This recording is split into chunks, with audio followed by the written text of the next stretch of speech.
This is the quote that everybody says, imitation is the sincerest of flatteries. That's by Charles Colton. A lot of people hear it, imitation is the sincerest form of flattery, but really it's just, what Colton meant in this, and this is what we look at in 19th century art, is a lot of things that are what people call derivative now. But in fact, it really meant that we emulate what we admire, or really we emulate what we love. And emulation is not only a way it really is a way to say, this is the greatest thing we've ever seen. To copy somebody is to give them the sincerest flattery, the sincerest form, the best we can do. And in fact, people's copies are often the best art that they can do. And we see that today by people copying art in all sorts of venues. Now, imitation, though, was a big part of the 19th century. And this is an early academy by Degas of Lysippus called the epoxyomenos. It's the oil scraper. And Degas would have taken a model, and this one happened to be in Rome, and imitated that because he was trying to find out exactly what those poses meant. Also, imitation would take the form of idealized faces. Again, where Eng here in his Micor, this was part of the Prix de Rome competition, would idealize the face and the body. I mean, most of the people, they look sort of halfway athletic and halfway chunky, not quite like that. They're kind of, it's certainly a different ideal than we have today. But imitation was a big part of 19th century success. And see, we talked about those few little prizes about the motor car and all sorts of things that people get in the 18th century, but we haven't talked too much about what the ultimate prize was, which was the Prix de Rome. This was like winning the clearinghouse vacation of all art in the 19th century.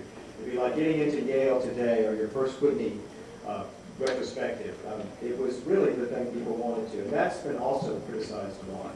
But what people would do in the 19th century was that they had these competitions, and they had competitions with this Prix de Rome, where they'd have to make a sketch, and they all had, you can see here, all of these little cubicles here that had little bits called logis where they couldn't see anything, they couldn't see each other, and they had a monitor here that was making sure they didn't cheat. And so the next thing would be a sketch by Jules Lefebvre, and this is Thetis consoling Achilles from 1856.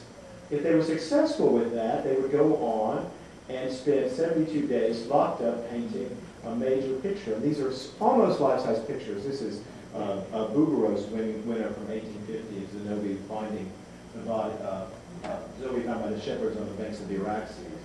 Bouguereau is somebody I'm going to talk a lot about because, again, he's the one that, if I would say that anybody represents the least favorite artist of the part of the 20th century, it's been Bouguereau. He's been a real whipping boy for a lot of art historians. But Bouguereau himself was quite sensitive to the real, and once Bouguereau won the Prix de Rome, he came and he made this sketch of a local peasant woman. And I think this shows a side of Bouguereau that shows that he understands a lot of the things that are going on in the time. Had they gotten that far, they would be staying at the Villa Medici. And here's a painting by Leon Cornier, and this is a cute little room. It's kind of, he had his guitar here, his little chamber bed, and you could see the window. We had a great little place to paint.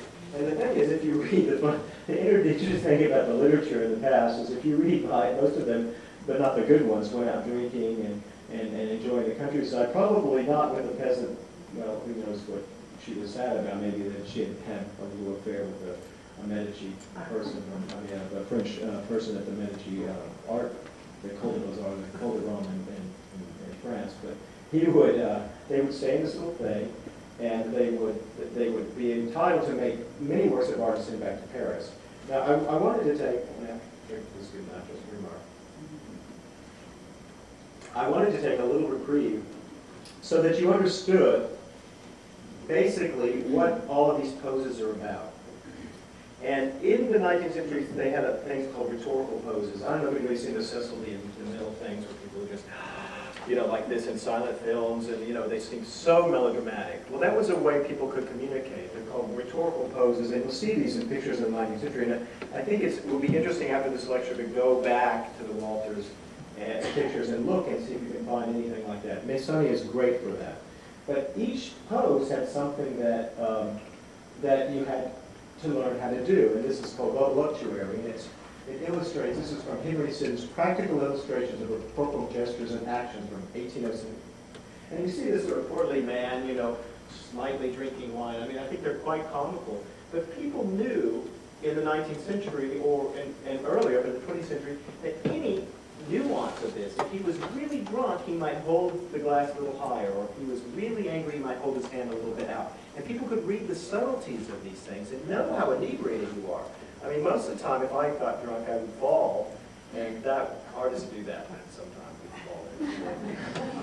I would fall. But it wouldn't be great, you know, to say, you know, for we're lined up in our DWI thing, and I'm just saying, are you drunk? And I go, you know, like that. And they could tell you how drunk I was. But, you know, I wouldn't have to say, you know, breath test. That would just be the breath test like that. But the point is that if we're reading paintings, and we're reading them as layers and layers of meaning, that if we look at a painting and we see somebody with a subdued gesture like this, and we see them in a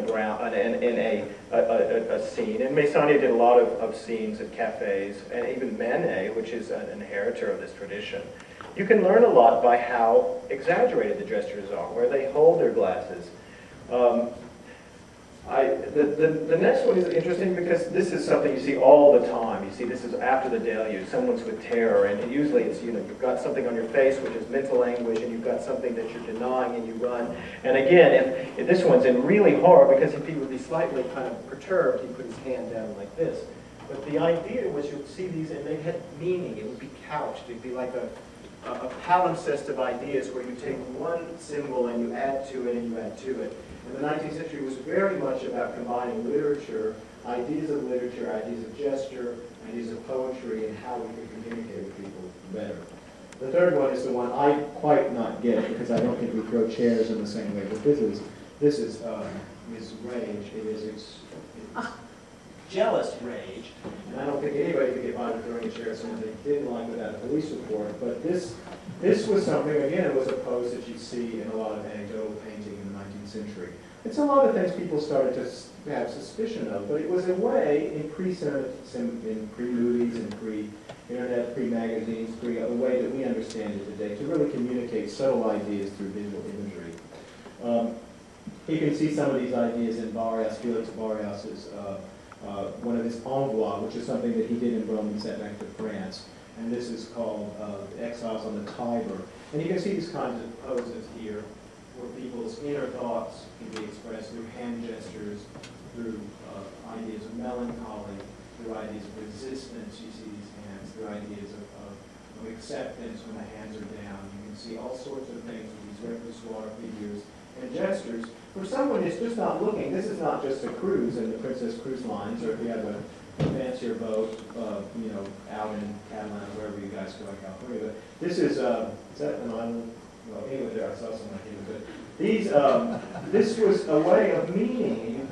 You learn the ideas of meaning. You learn the technique. The poses meant something, and the portion, even the fact that there's a penumbra, which is a cast shadow on her head, and this goes in shadow, and this is lit up in the haze as if something's to come. All of these have ways of meaning, so that it's not just a boat scene. This is not just rockets from rocks. This is not, you know, maybe it was made out of whatever it was made out of. But the idea of somebody understood the tradition, not only of rhetoric, but of painting technique and a way to use the formal elements to enhance the meaning of the picture. I think that's a really important thing, and it adds depth to the work of art. This is another one. This one is by Paul Beaudry, Jacob Wrestling the Angel. And the third thing I just want to point out is simply all of these sorts of exaggerations of anatomy and things were not something that was seen, but something that people had an idea. They could remember their favorite statue from Rome. They could see classical allusions.